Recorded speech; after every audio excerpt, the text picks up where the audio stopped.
नमस्कार दोस्तों, कैसे हो आप। भारत एकेडमी यूट्यूब चैनल में आपका स्वागत है और हम पढ़ रहे हैं भारतीय संविधान। और संविधान से रिलेटेड कुछ चीज़ों को हमने कई सारी चीज़ों को पढ़ लिया है और आज पढ़ते हैं हम राष्ट्रपति के बारे में। तो पिछली वीडियो में मैंने पढ़ाया था कि संसद में हमने राज्यसभा और लोकसभा को समझा था। आज पढ़ेंगे हम राष्ट्रपति। तो मैंने बताया था कि भारत की संसद संविधान के अनुच्छेद 79 से है, ठीक है। जबकि लोकसभा 81 और राज्यसभा 80 से है। इन दोनों में कई बार कन्फ्यूजन हो जाता है। तो अनुच्छेद वाली वीडियो में मैंने समझाया था कि तुम इसको सरल से याद रख सकते हो। सरल से का मतलब है संसद 79, फिर राज्यसभा 80 और फिर लोकसभा 81। तो वो काफ़ी अच्छी वीडियो थी, उसे देखना। लगभग सारे अनुच्छेद तुम्हें याद हो जाएंगे, ठीक है। आगे बढ़ते हैं, पढ़ते हैं अनुच्छेद राष्ट्रपति के विषय में।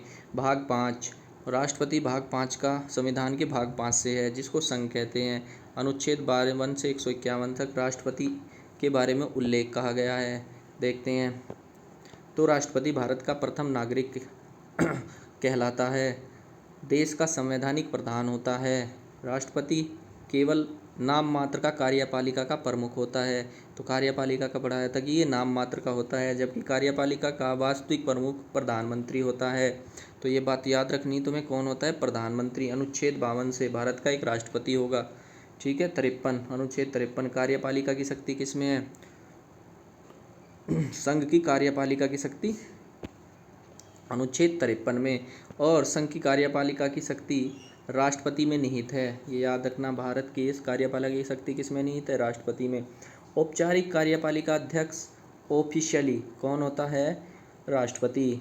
और वास्तविक कार्यपालिका का अध्यक्ष प्रधानमंत्री होता है, क्योंकि भारत में प्रधानमंत्री ही पावर में है। देखते हैं अनुच्छेद 54 भारत राष्ट्रपति का निर्वाचन। इलेक्शन ऑफ प्रेसिडेंट कौन कराता है? चुनाव आयोग, इलेक्शन कमीशन ही राष्ट्रपति का चुनाव कराता है। भारत में सभी चुनाव इलेक्शन कमीशन ही कराता है। कौन कौन करते हैं चुनाव? राष्ट्रपति का अप्रत्यक्ष चुनाव होता है, प्रत्यक्ष रूप से जनता भाग नहीं लेती, ठीक है। हम लोग, भारत की जनता भाग नहीं लेती। कौन कौन भाग लेता है ये बताता हूँ मैं तुझे। सांसद और विधानमंडल। तो राज्यों के विधानमंडल और संसद में कौन कौन? लोकसभा और राज्यसभा। और विधानमंडल में, राज्यों में विधानसभाएं। विधान परिषद राष्ट्रपति के चुनाव में भाग नहीं लेती। ये तुम्हें बिल्कुल याद रखना है, बहुत ज़्यादा पूछा जाता है। तो विधान परिषदें नहीं लेती। क्यों नहीं लेती? क्योंकि सभी राज्यों में विधान परिषदें नहीं हैं। भारत के लगभग 6 राज्यों में विधान परिषद हैं। अनुच्छेद वाली वीडियो में बताया था मैंने कि भैया भारत के लगभग 6 राज्यों में, यूपी, बिहार, कर्नाटक वगैरह, जम्मू कश्मीर पहले थी, अभी यूटी है ना। तो महाराष्ट्र, कर्नाटक इनमें है और में नहीं है। तो यहाँ से फिर वोटों का सभी राज्यों में नहीं है, तो फिर कम वोट हो जाएंगे। तो इसी वजह से इनको हटा दिया गया है कि ये राष्ट्रपति के चुनाव में भाग नहीं लेंगे। लोकसभा, राज्यसभा और विधानसभाएं। और विधानसभाएं के भी लोकसभा, राज्यसभा और राज्यों की विधानसभाओं के, राज्य तथा केंद्र शासित प्रदेशों की विधानसभाओं के निर्वाचित सदस्य, ये भैया जो निर्वाचित होंगे, जो चुनाव जीत कर आएंगे वो ही भाग लेंगे। जो नॉमिनेटेड होते हैं वो भाग नहीं लेंगे। मतलब जो राष्ट्रपति मनोनीत करता है राज्यसभा और राज्यों की विधानसभाओं में, वो राष्ट्रपति के चुनाव में भाग नहीं लेंगे। तो दोनों बातें तुम्हें बिल्कुल क्लियर से समझ आ गई होंगी, याद रखनी है। लोकसभा, राज्यसभा के निर्वाचित सदस्य और राज्यों की विधानसभाओं के निर्वाचित सदस्य ही भाग लेंगे, ठीक है। चलो आगे समझते हैं। इतने यहाँ से क्वेश्चन आता है, इम्पोर्टेंट है, ये सारी चीज़ें रखती हैं। अनुच्छेद 55 से राष्ट्रपति की निर्वाचन की रीतियाँ, कैसे चुनाव होता है, ठीक है।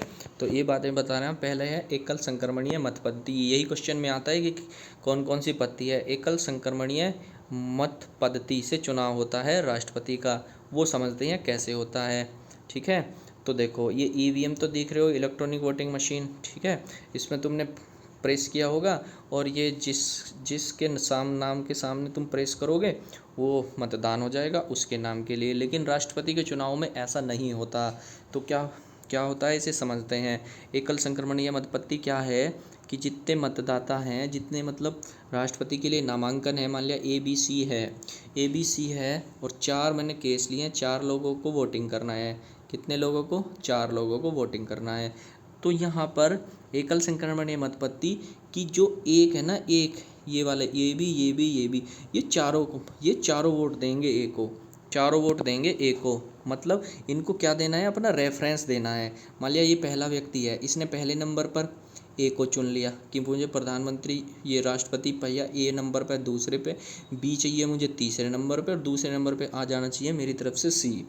ठीक है, तो इसका मतदान हो गया। फिर दूसरे वाला देखो, ये दूसरा व्यक्ति वोट डालना है, इसने भी पहले नंबर पर किसको चॉइस कर लिया? ए को ही, दूसरे नंबर पर इसको बी को, और तीसरे नंबर पर सी को। फिर ये तीसरा वोट डालने गया, इसने पहले नंबर पर कौन एक चुन लिया? 2 को, कि भैया जो ए है ना ये तो सेकंड नंबर पे होना चाहिए, फर्स्ट पे ए आना चाहिए, फर्स्ट पे बी आना चाहिए और सेकंड पे थर्ड आना, ये सी आना चाहिए। फिर चौथे ने ऐसे डाल दिया वोट कि पहले पे ए पसंद है मुझे तो, और दूसरे पे सी पसंद है और तीसरे पे चला जाए। तो ये मतगणना होती है चाबी सभी ने। फिर इसको काउंट करके देखा गया कि भैया जो सबसे ज़्यादा है पसंद किया गया ना वो कौन है? ए नंबर 3 ने पसंद करा, एक ने करा 2 नंबर। तो कौन जीत गया? ए जीत गया। ठीक है, कौन जीत गया चुनाव को? ए जीत गया, ए राष्ट्रपति है।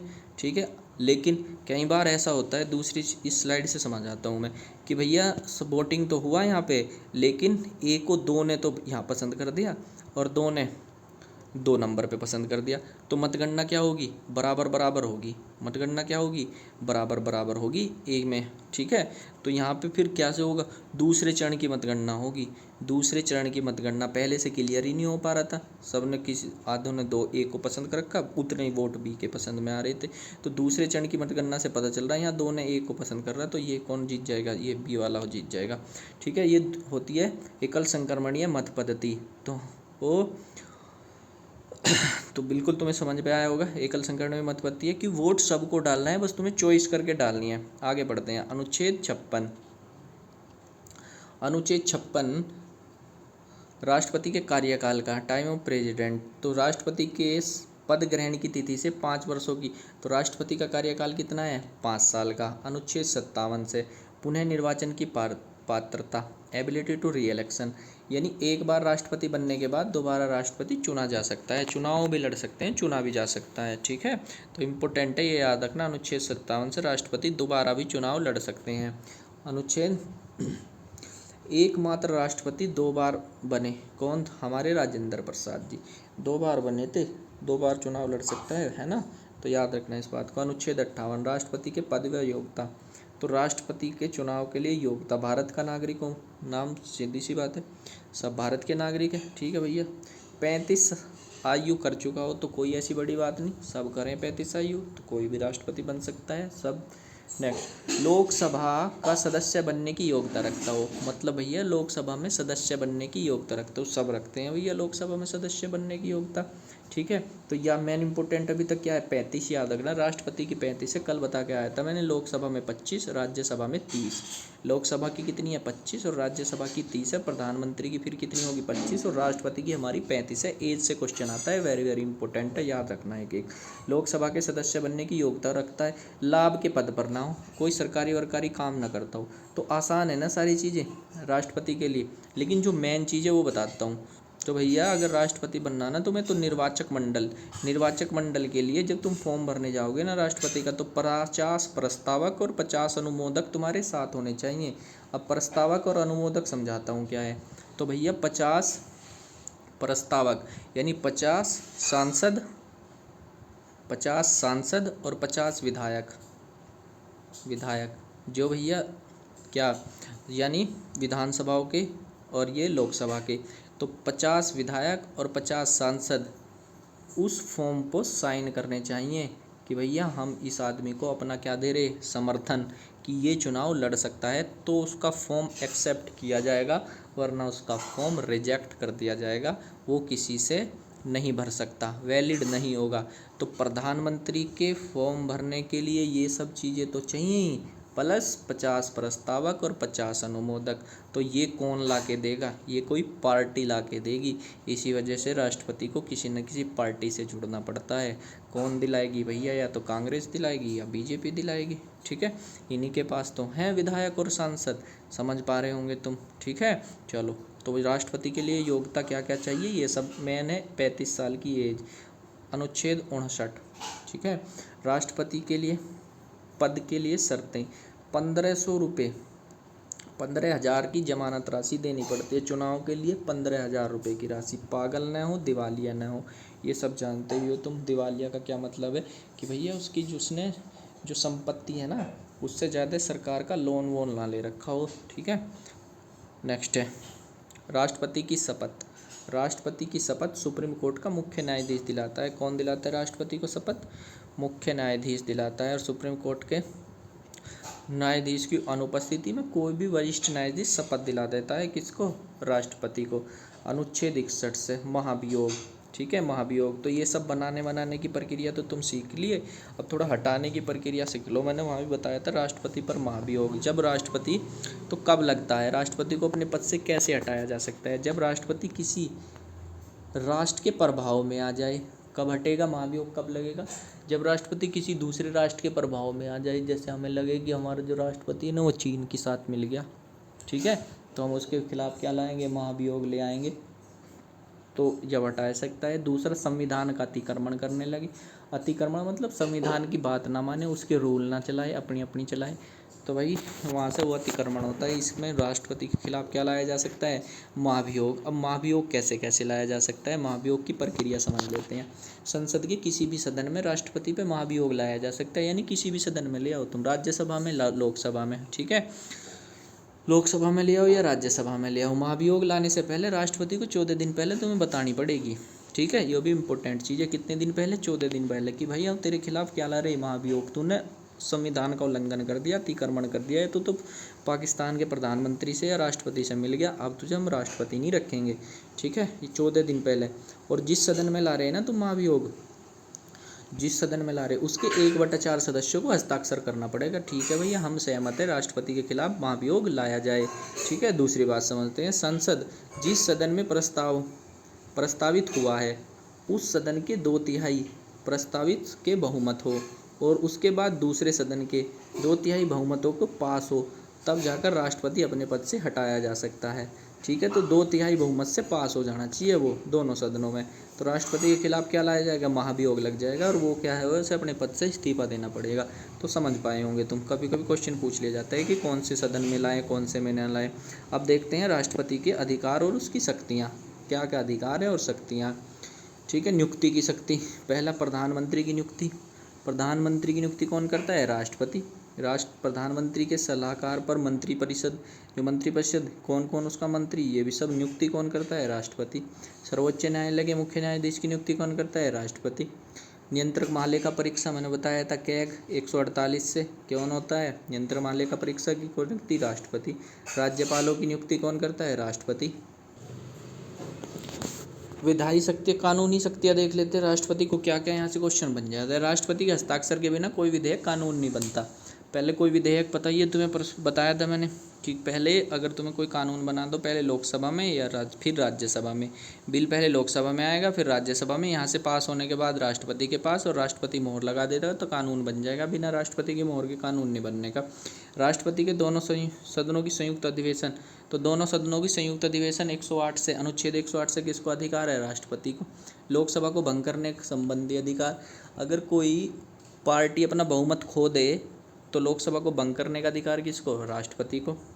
सदन के निम्न विधेयक को पेश करने से पहले राष्ट्रपति को सहमति आवश्यक है। कुछ सदन ऐसे हैं विधेयक जिनको सदन में अगर पेश करना तो राष्ट्रपति की पहले अनुमति लेनी पड़ेगी। ठीक है, जैसे धन विधेयक पे पहले ही अनुमति हो जा, किसकी? राष्ट्रपति की। क्वेश्चन पूछा जाता है कि बताओ धन विधेयक पर राष्ट्रपति की पहले अनुमति होगी या बाद में? तो पहले ही हो जा धन विधेयक पे। ठीक है, नए राज्यों के निर्माण, वर्तमान समय में सीमाओं के नाम परिवर्तन संबंधी विधेयक पर कौन हस्ताक्षर करेगा? राष्ट्रपति। तुम्हें किसी राज्य का नाम बदलना तो राष्ट्रपति बदलेगा, उसकी सीमाएं बदलनी राष्ट्रपति।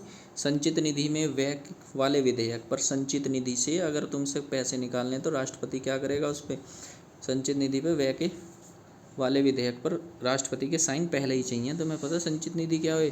भारत की दो निधि हैं, एक संचित निधि, एक आकस्मिक निधि, जिसमें भारत का सारा पैसा धन रहता है ना, टैक्स का पैसा जहाँ जमा होता है वो संचित निधि है, और भारत के सभी सरकारी खर्चे इसी से जाते हैं, सबकी सैलरी वैलरी संचित निधि से।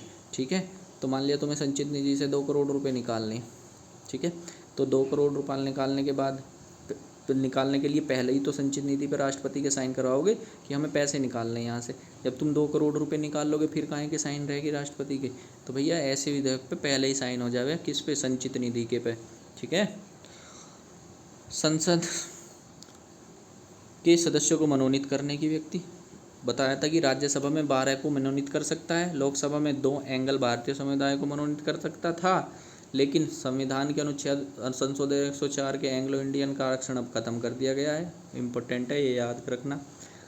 राजनीतिक शक्तियाँ, दूसरे देशों के साथ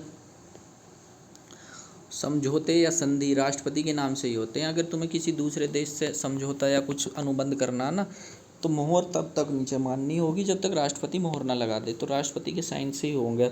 राष्ट्रपति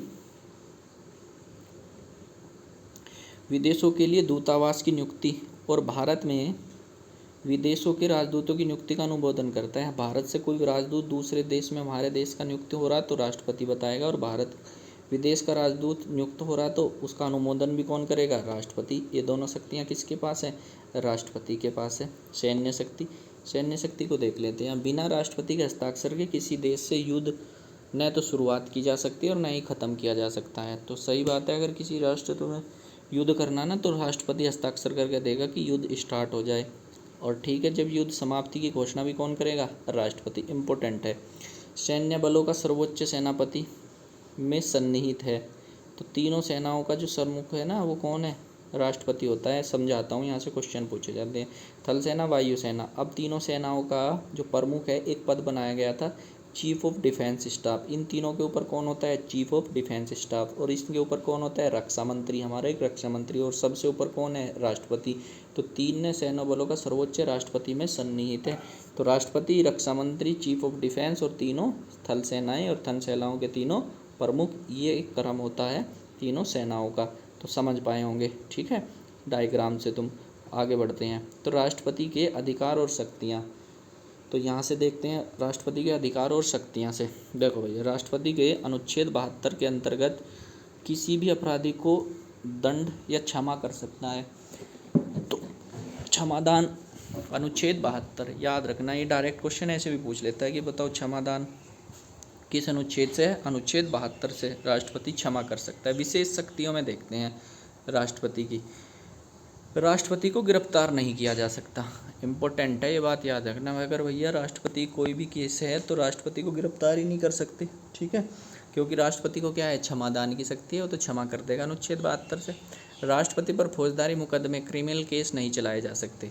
ठीक है, राष्ट्रपति पर कोई मुकदमा भी नहीं चलाया जा सकता जब तक वो अपने पद पर है। जब तक वो अपने पद पर है तब तक उस पर कोई अनुच्छेद कोई भी मुकदमा नहीं चलाए, क्रिमिनल केस नहीं चलाया जा सकता। क्या चलाया जा सकता है? बस अगर राष्ट्रपति अपने पद पर है तो महाभियोग चलाया जा सकता है, उसके हटाने की प्रक्रिया हटने के बाद चल सकते हैं। ठीक है, चलो। आपातकालीन शक्तियाँ यहाँ इंपॉर्टेंट है, ये पूछे जाते हैं। तो ये अनुच्छेद वाली वीडियो में बताया था मैंने कि राष्ट्रीय आपातकाल कौन लगा सकता है? राष्ट्रपति लगा सकता है। राष्ट्रपति को शक्ति है अनुच्छेद 352 से। अनुच्छेद 352 कब लगता है राष्ट्रीय आपात?